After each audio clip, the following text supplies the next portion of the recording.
Mesdames, Messieurs, bonsoir et bienvenue au lancement des festivités dans le cadre du 75e anniversaire du Collège Esther Blondin. Pour la plupart d'entre vous, on se connaît. Pour les autres, je me présente. Mon nom est Pascal Babin.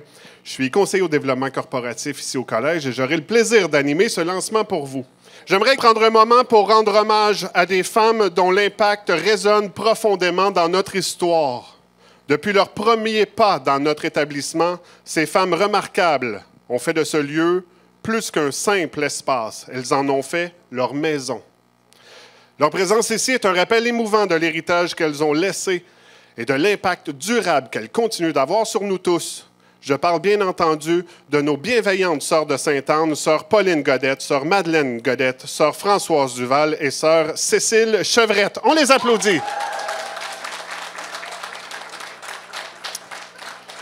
Notons que c'est précisément ce vendredi 20 septembre que sera soulignée la date d'ouverture des portes de ce que l'on appelait à l'époque l'École supérieure d'enseignement ménager.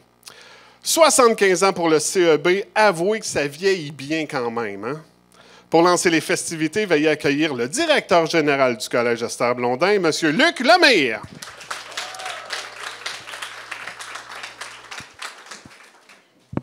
Merci beaucoup. Alors, messieurs, mesdames, c'est avec honneur et une profonde émotion que je me tiens devant vous aujourd'hui pour annoncer les festivités de notre 75e anniversaire. Cet événement revêt une signification particulière, non seulement pour notre institution, mais aussi pour toutes les personnes qui ont contribué à son succès au fil des décennies. En cette occasion spéciale, nous célébrons ensemble bien plus qu'une période de temps. Nous célébrons un héritage de dévouement, d'excellence et de passion pour l'éducation qui a été transmis de génération en génération. Nous rendons hommage à nos prédécesseurs, à ceux qui ont posé les fondations de notre collège et ont tracé le chemin que nous suivons aujourd'hui. Nous pensons particulièrement à notre bienheureuse Mère Marianne, fondatrice de la Congrégation des Sœurs de Sainte-Anne, ainsi qu'à toutes les religieuses qui ont établi les ancrages de ce lieu d'éducation à Saint-Jacques. Leur vision, leur foi et leur engagement ont façonné notre institution et continuent d'en inspirer les valeurs fondamentales. Je suis également profondément reconnaissant envers le personnel dévoué qui œuvre chaque jour auprès des jeunes, les guidant vers la réussite, les encourageant à atteindre leur objectif et les inspirant à poursuivre leurs rêves. Leur engagement et leur passion pour l'éducation ont été et continueront d'être les piliers de notre succès. Alors que nous célébrons 75 ans d'histoire et d'accomplissement, nous regardons vers l'avenir avec optimisme et détermination. Nous sommes résolus à continuer à offrir une éducation de qualité, encourager l'innovation et à inspirer nos étudiants à devenir des leaders de demain. À vous tous, je vous dis merci. Merci, M. Lemire. Merci. Notre prochaine invitée s'implique au conseil d'administration depuis 2015. Elle en est la présidente depuis 2017. Elle a siégé sur le CA de la Fondation pendant 6 ans. Son attachement au collège est donc profond et sincère. Mesdames, Messieurs, la présidente du CA, Mme Nathalie Ayotte.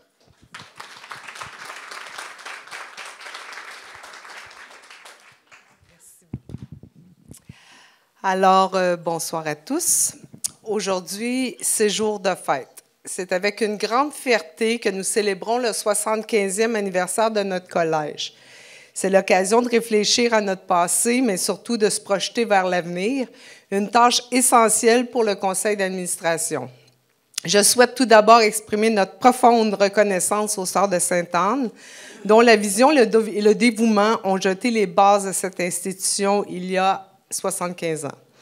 Grâce à elles, nous avons aujourd'hui tout ce que nous chérissons et célébrons. Il m'importe de rendre hommage à tous les administrateurs et administratrices qui ont siégé au conseil d'administration depuis 1998, l'année où les Sœurs de Sainte-Anne ont généreusement cédé leur maison aux laïcs.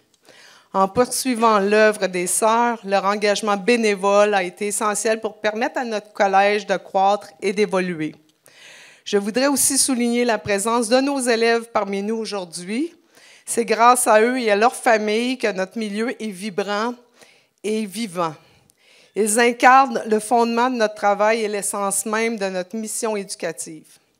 Impossible de passer sous silence l'immense contribution de nos éducateurs, la direction, le personnel de soutien scolaire, ainsi que les enseignants et enseignantes. Votre dévouement au quotidien est la clé de notre succès. Alors que nous célébrons cette étape marquante, le conseil d'administration regarde vers l'avenir avec enthousiasme. Nous avons encore beaucoup de rêves à réaliser et de défis à relever. Je suis convaincue que grâce à notre esprit collectif et à notre engagement, nous continuerons à faire de notre collège un lieu d'excellence. D'ailleurs, c'est avec un mélange d'émotions et d'optimisme qu'à partir d'octobre prochain, je passerai le flambeau de la présidence du conseil d'administration, tout en demeurant administratrice et membre de la corporation. Cette transition est une occasion pour nous tous de renouveler notre énergie et notre passion pour les années à venir. Merci à chacun d'entre vous pour votre présence et votre contribution précieuse. J'ai déjà hâte de lire les prochaines pages de notre histoire. Bonne soirée à tous. Merci.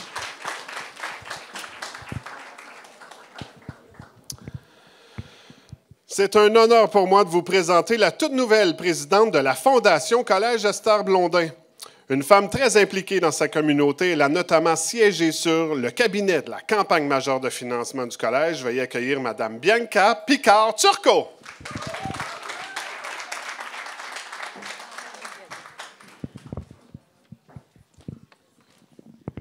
Alors, bonjour à tous. Les membres de la Fondation du Collège Esther Blondin et moi-même sommes très heureux de nous joindre au lancement des festivités du 75e anniversaire du Collège. Une marque dans le temps qui résonne en nous tous, car on ne peut que s'imaginer les énergies qu'ont dû déployer les Sœurs de Sainte-Anne pour mettre sur pied cet établissement remarquable dont nous bénéficions tous aujourd'hui. Nous nous savons privilégiés de récolter les fruits de tous ces efforts déployés et désirons à notre tour nous investir pour en assurer la pérennité. C'est dans le but de soutenir le collège dans sa tradition d'excellence que la Fondation œuvre depuis 1997, mais également afin d'honorer les valeurs inculquées par les Sœurs de Sainte-Anne en favorisant l'accessibilité à cette éducation de qualité. La Fondation, grâce à la contribution de ses généreux donateurs, a pour mission de seconder le collège dans la réalisation de ses activités. L'objectif étant de maximiser les services aux élèves et d'honorer les plus hauts standards de qualité établis par les différents intervenants au fil des années. La Fondation agit également à titre de soutien financier pour les familles de notre communauté qui traversent des épreuves et qui, sans l'intervention de la Fondation, devraient interrompre leur parcours au collège. La stabilité et la réussite de chacun de nos élèves nous est primordiale. Nous désirons également mettre de l'avant ce sentiment de communauté afin que tous se sentent épaulés. Alors que j'entame ma 5e année comme parent d'élèves, je peux affirmer que ces 75 ans d'histoire que nous soulignons cette année se font sentir à chaque étape que franchissent les élèves dans l'enceinte du collège. Ces 75 ans d'enseignement et d'encadrement par des gens dévoués et passionnés ont solidifié année après année notre précieuse institution dont nous sommes si fiers. Je suis personnellement reconnaissante envers tous les intervenants qui ont participé à ce succès. Vous donnez tout son sens à la Fondation dans laquelle les membres de la Fondation et moi-même investissons nos énergies et espoirs afin que le tout perdure encore bien longtemps.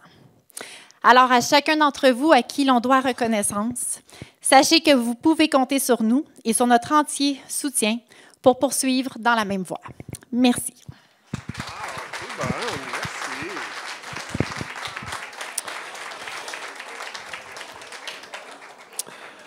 Pour célébrer nos 75 ans, nous savons l'importance de bien s'entourer et Saint-Jacques est sans aucun doute l'un des plus fidèles alliés de notre organisation.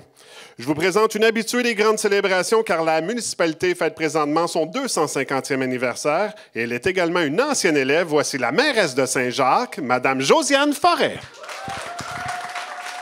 Bonsoir. Ça va? Bonsoir, bonsoir. C'est vrai, je prends souvent la parole, mais ce soir, c'est particulier, parce que je reconnais beaucoup d'entre vous avec qui, quand j'ai étudié. Je pense que quand on est en politique, là, le premier saut que j'ai pu faire, c'est quand on étudie ici, 86 à 91, qu'on porte la soutane bleue On est prête à tout. Après ça, dans la vie, pour prendre la parole. Mais non, blague à part, je pense que les sœurs nous ont très bien préparés aussi pour l'avenir. La municipalité, ça nous fait plaisir d'être un fidèle collaborateur, tu l'as dit. 250 ans, quand on a lancé le 250e, j'ai dit que Saint-Jacques n'avait pas une ride. Alors, 75 ans, le collège, je pense que vous allez faire comme la municipalité et rayonner, vous autres aussi. C'est important aussi de faire la place aux jeunes. Je suis contente de voir le gouvernement des élèves et je vois qu'il y a beaucoup de femmes. Alors, bravo. Continuez votre beau travail. On a besoin de femmes en éducation. Il y a beaucoup de femmes, mais en politique aussi, on le sait, on en a besoin. C'est le fun d'être un allié. Avec Luc, on se rencontre souvent. On a des projets, on veut continuer à aller de l'avant. Alors, ça sera toujours un plaisir, la municipalité, de venir vous rencontrer ou vous aussi de venir nous voir. Puis je vais vous dire que quand je rencontre des gens, je dis souvent « Ah, je suis la mairesse de Saint-Jacques. » Puis là, souvent, ils font « Ah, il y a un collège, là. Mon enfant étudiait là, mon neveu, où on a joué. » Fait que je ne sais pas si c'est le collège qui est à Saint-Jacques ou Saint-Jacques qui est au collège, finalement. Bonne festivité à tous. Merci, c'est bonne. 75 ans, c'est 75 cohortes, c'est près de 10 000 élèves gradués. C'est 13 500 jours d'école. Ce sont aussi des milliers de souvenirs, des générations de familles impliquées, des centaines de projets éducatifs réalisés et une communauté qui a continué de s'épanouir au fil des ans. Offrons-nous un regard en images sur notre riche passé.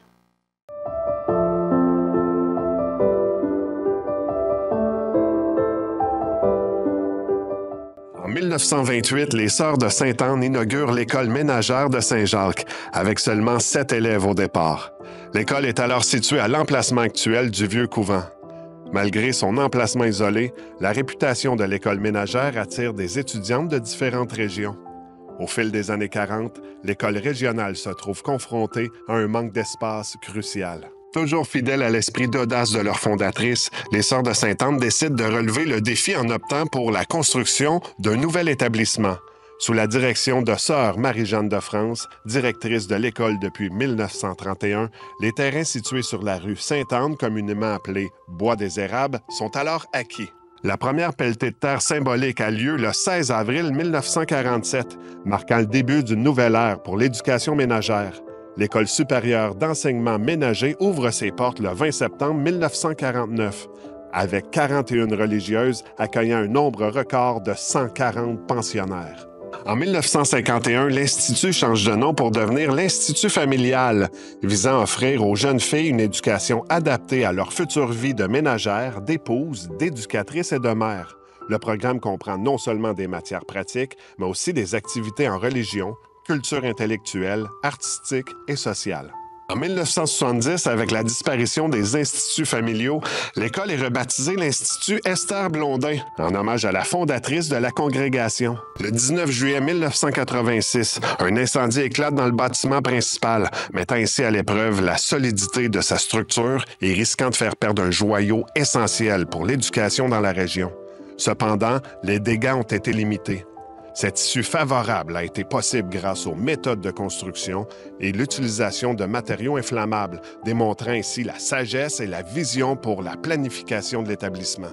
C'est en 1996 que l'institution devient le Collège Esther Blondin et s'ouvre ensuite à la mixité en accueillant les premiers garçons en 1998. Depuis lors, le collège n'a cessé de se développer. En 2009, un projet d'agrandissement majeur est entrepris, comprenant notamment l'ajout d'une salle de musculation et d'un pavillon de la culture. Un grand projet voit également le jour en 2017 avec la construction du Stade Phoenix, une installation sportive grandiose pour répondre à un nouveau besoin croissant d'espace.